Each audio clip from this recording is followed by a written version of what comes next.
അപ്പോൾ നമുക്ക് സ്വീറ്റ് ഉണ്ടാക്കാനാണ്. കുറച്ച് പശു നെയ്യ് ഒഴിച്ച് കൊടുക്കാം കേട്ടോ. ഒരു 2.5 ടീസ്പൂൺ ഉണ്ടാവും നെയ്യ്. കുറച്ച് നല്ല ജീരകം ഇട്ട് കൊടുക്കാം കേട്ടോ. ചെറിയ ജീരകം 2 ഏലക്ക ഇട്ട് കൊടുക്കണം. നമുക്ക് 2 ശർക്കര ഇട്ട് കൊടുക്കാം. ഉരുകട്ടായിരിക്കണം. അപ്പോൾ ശർക്കരയൊക്കെ ഇവിടെ ഉരുകി പാകമായിട്ടുണ്ട്. അരമുറി തേങ്ങ ചെറിയതാണ് കേട്ടോ. നല്ലപോലെ വളർത്തും. അപ്പോൾ നമ്മുടെ തേങ്ങ ഇവിടെ റെഡി ആയിട്ടുണ്ട്. ഈ ചട്ടി ക്യാരറ്റ് അരിഞ്ഞതാണ്. ഒരു ക്യാരറ്റ് ഒന്ന് വാട്ടിയെടുക്കണം. ഇതിലേക്ക് നമുക്ക് കുറച്ച് പാൽ ഒഴിച്ച് കൊടുക്കാം. ഞാൻ 1/2 ലിറ്റർ പാലാണ് എടുത്തിരിക്കുന്നത്. നല്ല പോലെ ഇളക്കി കൊടുക്കാം. നമുക്ക് ഉലുവ മുളപ്പിച്ചതാണ് ഇട്ട് കൊടുക്കാം. ഇനി കുറച്ച് ചെറുപയർ മുളപ്പിച്ചതാണ് ഇട്ട് കൊടുക്കാം. അപ്പോൾ നല്ല പോലെ തിളക്കട്ടെ കേട്ടോ.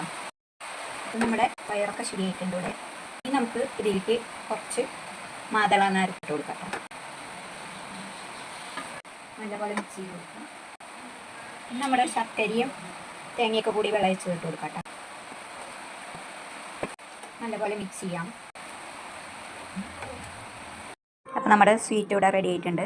ഇതേപോലെ ഉണ്ടാക്കി നോക്കണം കേട്ടോ. നല്ല അടിപൊളി ടേസ്റ്റാണ്. അപ്പോൾ എല്ലാവരും ലൈക്ക് ചെയ്യുക, സബ്സ്ക്രൈബ് ചെയ്യുക, ഷെയർ ചെയ്യുക കേട്ടോ.